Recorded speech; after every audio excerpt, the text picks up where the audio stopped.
Chaque semaine, dans le Screen Parfait, un cinéaste accepte de nous délivrer ses principes de réalisation. Et aujourd'hui, c'est Niccol, un homme capable de passer de la science-fiction pure, avec Bienvenue à Gattaca, au réalisme le plus violent, avec Lord of War que nous avons rencontré. Il nous parle de Good Kill, son dernier film dénonciateur, dans lequel son acteur fétiche, Ethan Hawke, incarne un pilote de drone de combat en pleine remise en question. So what'd you log? 6 tours, 200 combats before you got here? Is it so bad? You're still making people safer, right? Rifle when ready. This is the way. I had no cooperation from the actual military because I'm telling an uncomfortable truth that they would rather not tell. But I did have former drone pilots who would make everything authentic. Ce n'est pas à la réalisation, mais en signant le scénario de Truman Show, un film racontant les dangers de l'ultra-surveillance et de la télé-réalité, Niccol s'est fait remarquer à l'âge de 33 ans. Il enchaîne l'année suivante avec son premier film, Derrière la caméra, un huis clos orwellien dans lequel il revient sur la privation de liberté et le contrôle du peuple par la surveillance. Le monde découvre alors un cinéaste engagé, plaidant pour la liberté individuelle, le droit à la création et contre les dérives d'un monde dangereux régi par le profit, tout au long d'une filmographie surprenante par sa variété de genres. Niccol est un homme habité, il le prouve à nouveau avec Good Kill, dans lequel il dépeint une guerre tactique et froide menée par drones interposés. You want to know about my job? Yesterday, I was flying over a house in South Waziristan. It was night when I started watching, but they couldn't see me even if it was day. It was the house of a Taliban commander. He wasn't home. Inside, his wife and family were sleeping. When he did come back, around dawn, the family was still inside, but I wasn't sure when I'd get this chance again, so I blew the house up anyway.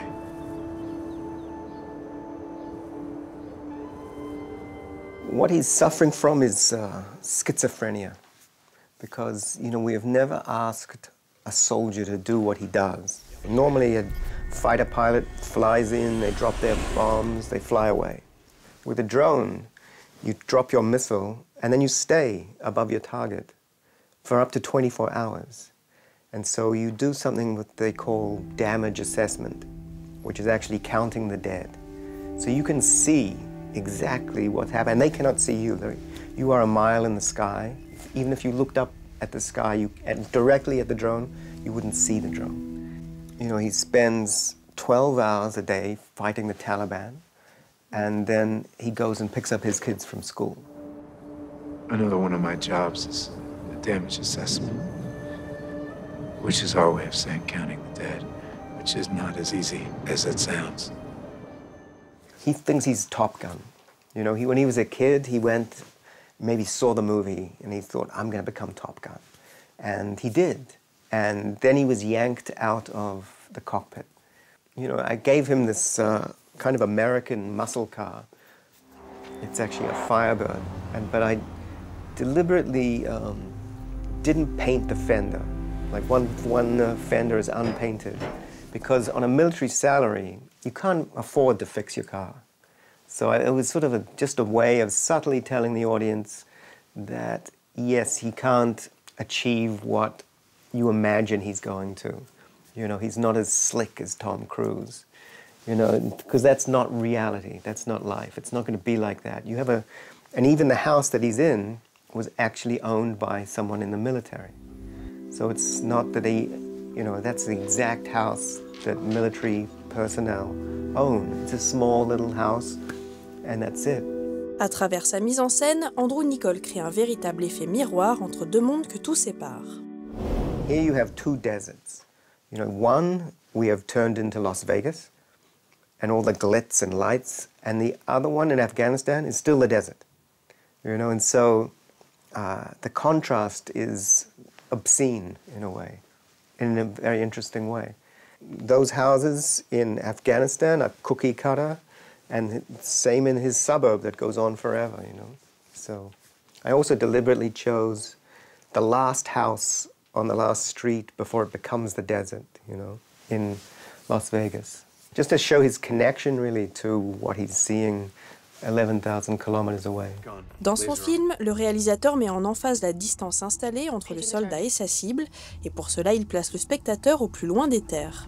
I never went on the ground in Afghanistan or Pakistan or Yemen. I was always had the viewpoint that he had from above. And then when I went and I photographed him in Las Vegas, I again went above him. So it's it's the way he has a God's eye point of view, he thinks, but then above him, there's God. Day or night, drones are in the sky above whatever God-forsaken place we're at war with that day. Engage at your discretion. 3, 2, 1. Good kill. And war is now a first-person shooter. Half of you were recruited because you are a bunch of gamers. Some of the young pilots would play, basically, they would fight the Taliban with their joystick, like it's PlayStation, for 12 hours. And then they would go home to their apartment in Las Vegas and they would play video games. So how do you possibly get separated like that when you're fighting a virtual war and then you're going home and playing video games? It's just, maybe it desensitizes you to war.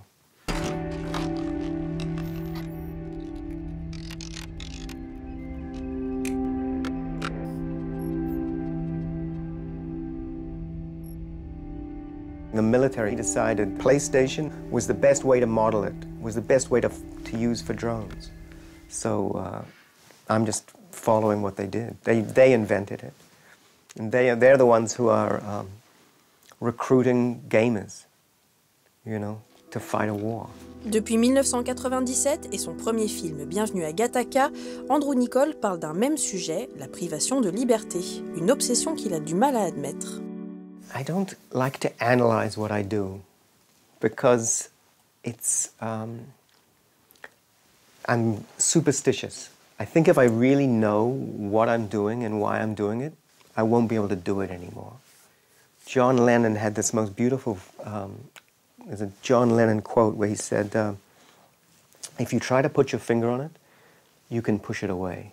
So if I could put my finger on exactly why I do what I do, I'm afraid I wouldn't be able to do it. En attendant de mettre le doigt sur ce qui le pousse à filmer, Andrew Niccol livre ici un film fort et étonnamment intimiste.